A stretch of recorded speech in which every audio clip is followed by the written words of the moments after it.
অতি সম্প্রতি আপনারা জানেন যে একটি আদালতের রায়ের মাধ্যমে একটি ফলাফল এসেছে এবং সেই ফলাফল নিয়ে এখন বর্তমান আপডেটেড পরিস্থিতি জানানোর জন্য আজকে এই সংক্ষিপ্ত সময়ে শর্ট নোটিসে আপনাদেরকে এই সংবাদ সম্মেলন আহ্বান করেছি, যাতে আপনারা আপ টু ডেট থাকেন এবং ফ্যাক্টস অ্যান্ড ফিগার্স যাতে আপনাদের কাছে থাকে, সেটির বিষয়ে আজকে আসলে এই সংবাদ সম্মেলনটি আয়োজন করা হয়েছে।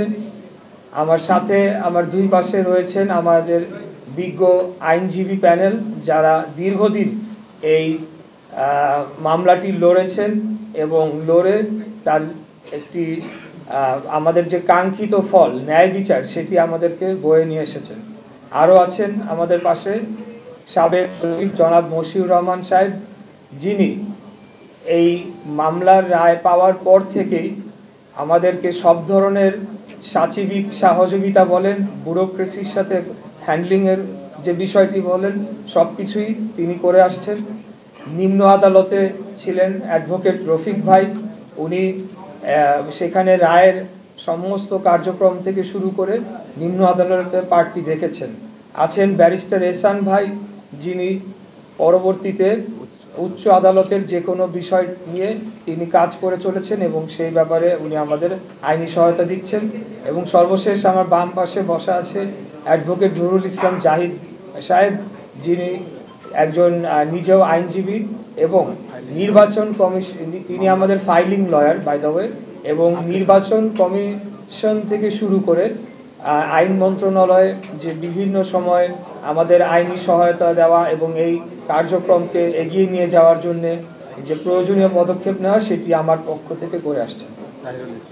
এবার আমি আপনাদেরকে বলছি যে আজকের যে বিষয়ে, মূলত যে বিষয়ে আপনাদেরকে এই সংবাদ সম্মেলন আহ্বান করেছি, ঢাকা দক্ষিণ সিটি কর্পোরেশন নির্বাচনে আদালতের রায়ের আলোকে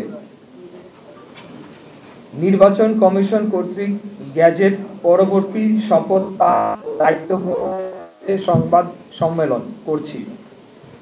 নির্বাচনের তারিখ ছিল 1 ফেব্রুয়ারি 2020।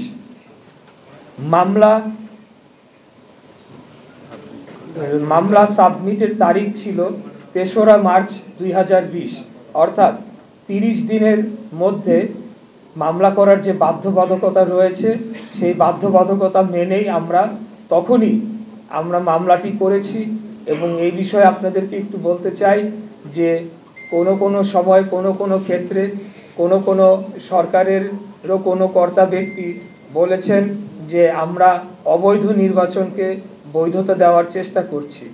এই বিষয়টি আমরা ঘৃণা ভরে প্রত্যাখ্যান করছি এই বক্তব্যটি, কারণ আমরা কোনো সময় মামলা নির্বাচন বর্জন করে বা সেদিন কোনো ঘোষণা দিয়ে আমরা উঠে আসি নাই। নির্বাচনের শেষ সময়েও আমি বক্তব্য রেখেছিলাম যে আমি মাঠে আছি, এখনো রয়েছি, আগামীতেও থাকব। অতএব নির্বাচনের পরবর্তী সময়ে আমরা সকল সাক্ষ্য প্রমাণ সংগ্রহ করে মামলার প্রয়োজনীয় নথিপত্র জোগাড় করে আমরা সময়সীমার মধ্যেই মামলাটি দায়ের করেছিলাম, যেটি 180 দিনের মধ্যে নিষ্পত্তি করার কথা থাকলেও সেটিকে নিষ্পত্তি করা হয় নাই। তৎকালীন অবৈধ অপসারিত মেয়র তাপস, তিনি আদালতকে প্রভাবিত করে এই মামলাটিকে বাতিল করার জন্যে তিনি প্রেয়ার দেন, কিন্তু তখন বিজ্ঞ নির্বাচনী ট্রাইব্যুনাল সেটিকে গ্রহণ করেন নাই। এর পরিপ্রেক্ষিতে তিনি হাইকোর্টে যান, গিয়ে মামলাটিকে দীর্ঘদিন স্টে করে রাখেন। আমরা অনেক চেষ্টা সত্ত্বেও সেখানে কোনো ধরনের কিছু করতে পারি নাই, কারণ আদালত সম্পূর্ণ নিয়ন্ত্রণে ছিল ফ্যাসিবাদী আওয়ামী সরকারের নিয়ন্ত্রণে। পরবর্তীতে আমরা মামলাটির স্টে ভ্যাকেট করে আবারও ট্রাইব্যুনালে নিয়ে আসি এবং সেখানে পূর্ণাঙ্গ সাক্ষী শুনানি, যুক্তি, তর্ক, যত আইনি পদক্ষেপ অনুসরণ করা দরকার সবকটি সম্পন্ন করে আমরা পাওয়ার মধ্য দিয়েই সেই যে অপব্যাখ্যা করা হচ্ছিল অবৈধ নির্বাচনকে বৈধতা দেওয়া, সেটা আমরা দেই নাই ভাই।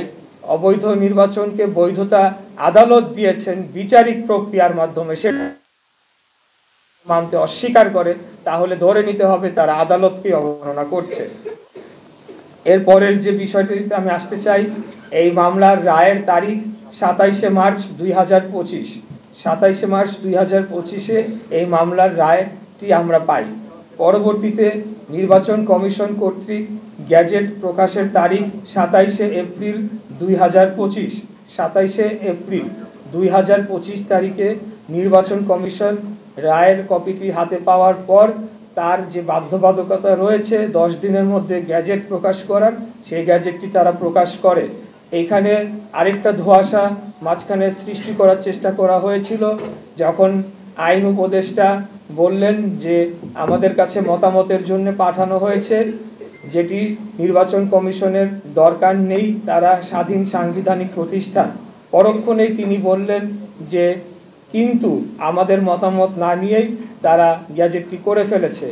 এখন গ্যাজেটটি বা আইনি মতামতের জন্য যে ফাইলটি 5 দিন যাবৎ তার টেবিলে পড়েছিল, সেই বিষয়টি কিন্তু উল্লেখ করা হয় নাই।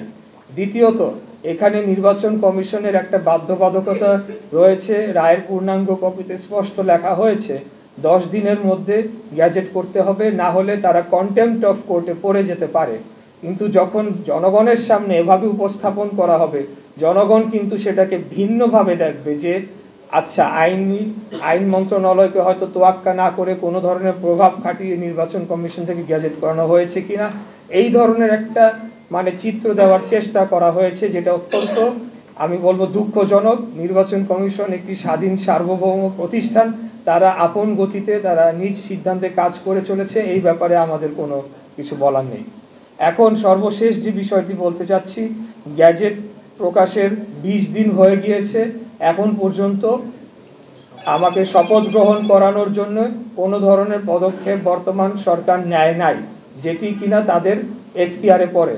বর্তমান সরকার বলতে স্থানীয় সরকার বিভাগকে বোঝানো হচ্ছে, যেখানে নির্বাচন কমিশন থেকে এই নির্দেশনাটি গ্যাজেট সহ স্থানীয় সরকার বিভাগে অর্থাৎ স্থানীয় সরকার মন্ত্রণালয় বরাবর পাঠানো হয়। পাঠানোর পর তারা আরেকটি যে কাজ করে, সেটিকে আইনের দৃষ্টিতে অনেকেই বলেছে এটি বেআইনি, সেটি হলো তারা পাল্টা নির্বাচন কমিশনকে চিঠি লিখে সেখানে একাধিক একটা রেফারেন্স দিয়ে বলার চেষ্টা করে যে এখানে আপিল করবে কি না। অথচ নির্বাচন কমিশন কিন্তু তার যে আইনজীবী প্যানেল রয়েছে, তার যে বিজ্ঞ আইনজীবীরা রয়েছেন এবং তার যে প্রক্রিয়া রয়েছে, সেটি সম্পন্ন করে পূর্ণাঙ্গ কমিশন মিলেই কিন্তু সিদ্ধান্ত দিয়ে গ্যাজেট প্রকাশ করে ফেলেছে। অতএব এখানে স্থানীয় সরকার মন্ত্রণালয় কি নির্বাচন কমিশনকে অলমোস্ট নির্দেশনা দিতে পারে কিনা, সেই বিষয়টি এখন প্রশ্নে চলে এসেছে। সো এখানে আমরা দেখছি যে নির্বাচন কমিশনের উপর ইতিমধ্যেই এই সরকার এক ধরনের হস্তক্ষেপ শুরু করেছে, এবং সেটি আগামী জাতীয় নির্বাচনের আগে কি ধরনের প্রভাব ফেলতে পারে সেটা নিয়ে জনগণ এখন শঙ্কিত হয়ে পড়েছে। এই বর্তমান যে অন্তর্বর্তীকালীন সরকারের যে উপদেষ্টা পরিষদ রয়েছেন, এই উপদেষ্টা পরিষদের অধীনে একটি সঠিক, সুস্থ, নিরপেক্ষ জাতীয় নির্বাচন অনুষ্ঠিত হতে পারে কিনা সেটা নিয়ে জনমনে এখন শুধু সন্দেহ না, তারা এখন স্পষ্টতই দেখতে পাচ্ছে এটি সম্ভব নয়। আর আরেকটি যে কথা বলতে চাই, যে সেই ব্যাপারেও নির্বাচন কমিশনও পাল্টা উত্তর দিয়েছে যে তারা সম্পূর্ণ আইনি ব্যাখ্যা দিয়ে কোন কোন গ্রাউন্ডে কিভাবে তারা এই সিদ্ধান্তটি নিয়েছে এবং গ্যাজেটটি প্রকাশ করেছে।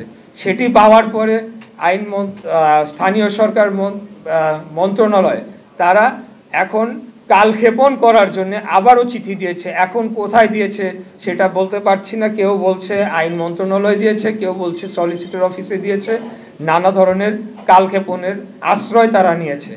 এটির মধ্যে দিয়ে স্পষ্টতই বোঝা যায় যে একটি সরকারের ভেতর একটি সরকার রয়েছে যারা এখন দলীয় আচরণ করছে, তারা একটি বিশেষ দলকে সুবিধা দেওয়ার জন্য তাদের পলিসি অনুযায়ী তারা কাজ করে চলেছে। কারণ এর মাঝে আরেকটি ঘটনা আপনারা দেখতে পাবেন যে এনসিপি থেকে একটি তারা বিবৃতি দেয়, সেখানে বলা হয় যে এরকম এই রায়ের বিষয়ে পর্যবেক্ষণ করা হয়, এমনকি যে বিচারক তার ব্যাপারেও বিষোদ্গার করা হয়, যেটি কিনা অত্যন্ত দুঃখজনক। সেটা আমরা আওয়ামী লীগ আমলে দেখতে পেয়েছি যে তাদের পক্ষে কোনো রায় না গেলে সেটা বিচারকদের উপরে তারা টার্গেট করত। বিচারকদের বিষয়ে প্রথমে তারা হুমকি ধামকি দিত, পরবর্তীতে অন্যান্য ব্যবস্থা নেওয়ার কথা বলতো, যেটি কিনা আলামত আমাদের কাছে রয়েছে। আমরা পরবর্তীতে আপনাদেরকে সব কিছু প্রোভাইড করে দিব। তো আমার প্রশ্ন হচ্ছে যে এনসিপি যদি গণ অভ্যুত্থান পরবর্তী সরকার বা গণ অভ্যুত্থানের ফসলের সরকার হয়ে থাকে, আমি ইশরাক হোসেন, আমি কি শেখ হাসিনার পক্ষের কেউ ছিলাম, নাকি শেখ হাসিনার বিপক্ষে আন্দোলনটাও কম করেছি, নাকি শেখ হাসিনার মধু খেয়ে আমি রাজনীতি করেছি, সেটার জবাব জনগণ জানে কিভাবে দিতে হয়, এই সরকারকে প্রয়োজন সম্মত দিয়ে দিবে। তো আমার বিপক্ষে কেন? তার কারণ হচ্ছে জাস্ট বিকজ আমি বিএনপির প্রার্থী, ধানের শীষের মনোনীত প্রার্থী, এবং তারা চাচ্ছে যে তাদের নিজস্ব দলীয় ব্যক্তিদেরকে প্রশাসক হিসেবে বসাবে এবং আগামী নির্বাচনের সময় একটা ফায়দা লুটবে। এবং বর্তমানে যে অর্থনৈতিক লুটপাট চলছে নগর ভবন কেন্দ্রিক এবং বিভিন্ন ঠিকাদারি, বিভিন্ন বিল, সব কিছুতে সেগুলা চলমান রাখার জন্য তারা এখন আমাকে বাধা প্রদান করার সিদ্ধান্ত নিয়েছে। তো এখন আমি আপনাদেরকে আবারও সব কিছুর শেষে যেটা বলতে চাই যে আইনি বিষয়ে আমরা জোরালো ভাবে আমরা জোর দিচ্ছি, অন্য কোনো কিছু আমরা করছি না। আমরা কোনো আন্দোলনের দলীয় ঘোষণাও দেই নাই, কিছুই করি নাই। জনগণ স্বতঃস্ফূর্তভাবে তারা প্রতিবাদ করছে, এটা জনগণের অধিকার, তারা প্রতিবাদ করতেই পারে এবং করেই যাবে, আমি আশা রাখি। এখন গ্যাজেট প্রকাশের 20 দিন হয়ে গিয়েছে, এখন পর্যন্ত কেন শপথ গ্রহণ করানোর কোনো পদক্ষেপ নেওয়া হচ্ছে না এবং কালক্ষেপণ করা হচ্ছে? এই বিষয়ে আপনাদের কাছে প্রশ্ন রাখলাম এবং আমি এটার মাধ্যমে রেকর্ড রেখে দিলাম যে আমরা শপথ নেওয়ার জন্য প্রস্তুত এবং আমরা চিঠি প্রদান করেছি। এখানে আপনাদেরকে কিছু কপি দেওয়া হয়েছে, একদম আমার চিঠি, গ্যাজেট এবং পুরো আইন, পুরো রায়ের কপি, সব কিছুই সরকারের বিভিন্ন দফতরে আমরা রেজিস্টার্ড পোস্ট এবং রিসিপ্ট কপি দিয়ে আমরা দিয়ে এসেছি। এই জিনিসটি আপনাদেরকে অবহিত করার জন্য আজকে এই সংবাদ সম্মেলনটি আমরা করেছি। আমি আপনাদের সকলকে আবারও ধন্যবাদ জানাচ্ছি। অত্যন্ত ধৈর্য সহকারে আপনারা আমার সংবাদ সম্মেলনটিতে অংশগ্রহণ করেছেন, স্থান সংকুলন হওয়া সত্ত্বেও, এবং এই স্বল্প সময় যে আপনারা এসেছেন সেটার জন্য আপনাদের কাছে আন্তরিকভাবে কৃতজ্ঞতা প্রকাশ করছি।